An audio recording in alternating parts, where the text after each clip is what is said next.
went to halftime, down 23-7, and them getting the ball. So as you can imagine, the locker room was a little bit antsy, and we knew we had to get going in a hurry. I don't think we were down, but we knew we had to get going in a hurry. How big the first possession defensively was going to be, and then the first possession offensively. And we took care of both of those. Defense got a stop.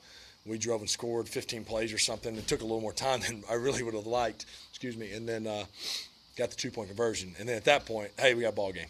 And it really did remind me. Nobody in that locker room remembers. Maybe Gatesy remembers, but of 2006 at Denver. I think it was a Sunday night game, and we were down 21-7 or something, and 28-14 late, and found a way to win that one, 35-28. Felt eerily similar, and guys just kept playing. Punt return goes without saying how big that was, and then getting the 2-point conversion right away was big. And things tied up, and then it's just a ball game there. So many guys contributed. Guys up front battled. 2 running backs battled. Obviously, Keenan had an unbelievable day. Travis' touchdown was huge. Mike and Tyrell had some big catches. Again, 2-point conversions were huge, both Gates and Keenan's. And then the defense just kept getting stops in the second half. It was awesome to see. Just so many guys playing so hard and contributing. And we hadn't had a win like this in a long time. I mean, where we've been down like that and fought back and won. And I know it's never happened here. I just saw that 176-0-1 or 174-0-1 with a 16-point lead at home in the history of the Steelers. So pretty heck of an accomplishment today. So going in this one, Keenan said that he thought he might have some pretty good matchups. Did you guys anticipate some of the things they're going to do? Yeah, they just do so many. This defense is really good defense. Scoring defense, passing defense, rush defense. But they really like to match everything and zone everything up. So if Keenan's at number 3, he's going to get matched up with a linebacker, and they just kind of match everything up.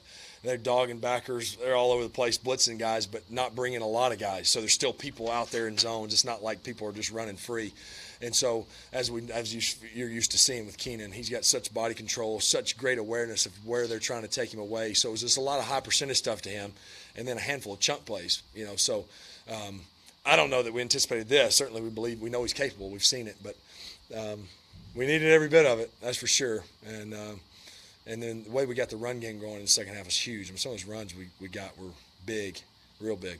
So, hey, Philip, when you see a touchdown like Keenan made on a deflection and you're trying to come back, does that kind of give you a feel like Well, it's our night? Or Well, I don't know that. It was still early, but it kind of was like we got away with one there. I mean, I really liked it when I threw it. I mean, I thought it was going to be a gimme touchdown to Keenan like this, and that's a heck of a corner. I mean, he's been a Pro Bowler for many years, and he undercut it, and then we got a lucky bounce. As my dad always said, the ball's not round. The ball's not round. It bounces funny sometimes, and it bounced for us on that one. Run the football there in the second half. I tell you what, I mean, we've seen it throughout the offseason and in training camp, just what great vision he has, just some of the cuts he makes, and then all the work he's gotten with the look squad. I mean, he's gotten tons of carries with our look squad.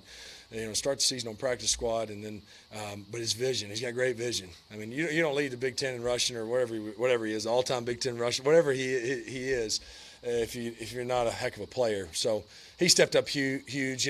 Austin fought hard, ran hard, made some plays for us, and then Justin gave us a little boost there, and the guys were blocking the heck out of it as well. And gosh, the cuts, a couple of those cuts, the touchdown run cuts he made, and then a few other ones were big. So it's not surprising to us, but seeing it like we saw it tonight on Sunday Night Football was awesome to see.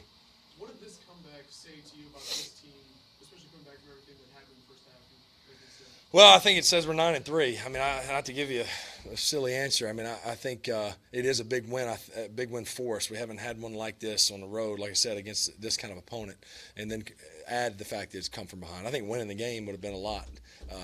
But it really just gets us one more win, and we kind of stay in the hunt in the AFC West, and kind of kept the margin in the wild card. So we know it's a heck of a test coming up next week in Cincy, another AFC North, and then go to Kansas City, and then I saw too much of that Baltimore game today on TV.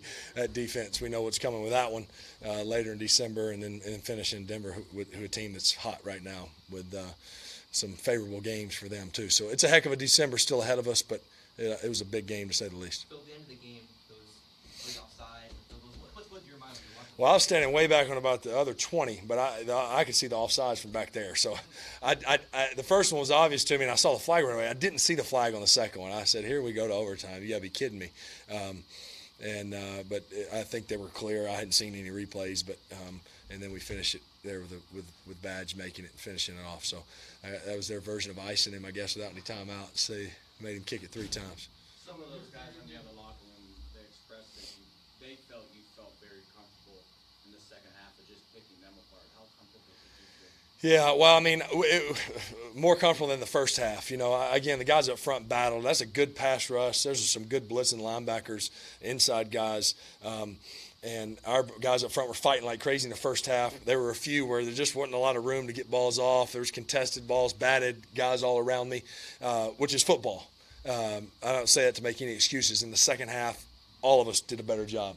Everybody, all the way around. And I don't know that you're ever comfortable, but we did get in a pretty good groove when you don't punt in the second half against the Steelers, and get some things going pretty good. You and Ben, I mean, coming at the same time, and is this your 3-3 now against him? I mean, I know it's a team. Yeah. Play or think about or camaraderie with him at all? Yeah, I mean, we talked for a minute before and after, not long. Great deal of respect for Ben. What a career he's had. He made some unbelievable throws today. Coming in when you're playing a team with a quarterback like Ben leading that group, that it can get away from you as it started too early, and then in the second half you better go. But Ben's an awesome player. This team's a heck of a football team. So we'll see how everything shakes out to come. We got to worry about us, but I would imagine this team have a heck of a chance to be playing in January.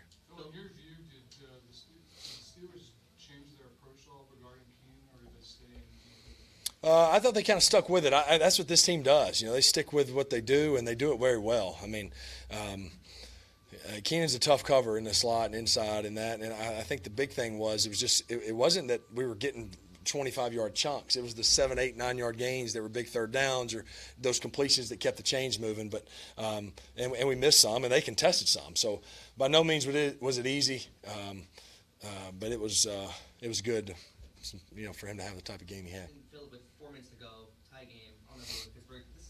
Not sure how many times his offense has been in that position. What was being said? What was the vibe like? It wasn't a lot said. I mean, I think when they tied it up, it was, hey, let's go win it. Let's make this the last drive and win it. And you got to believe and think that way. When we had the third and we had a couple, maybe just one, but we had that 3rd and 4 or 5, whatever we had, 3rd and 3 after Eckler got tackled out of bounds. They still had one timeout. I knew that was play of the game. I knew it was right there. I was like, gosh, we're too far out. We're going to have to punt if we don't get it.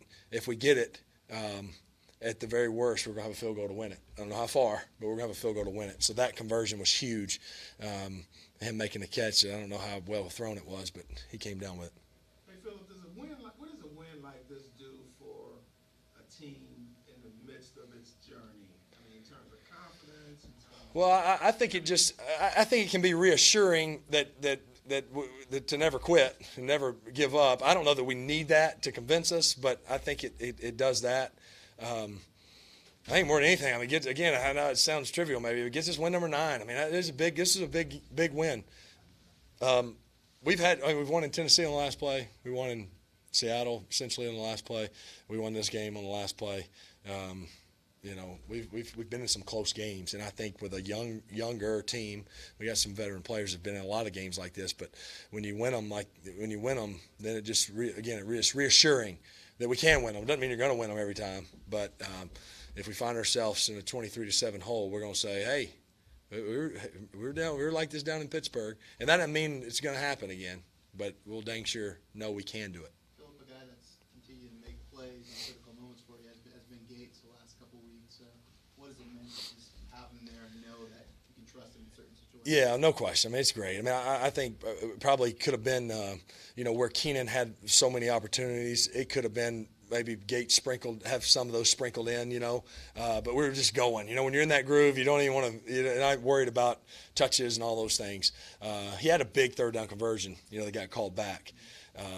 And then he had the big 2-point. I mean, those 2-point plays are huge. I mean, those change the whole thing if you don't get those, especially more so to me after the the sudden change of the punt return.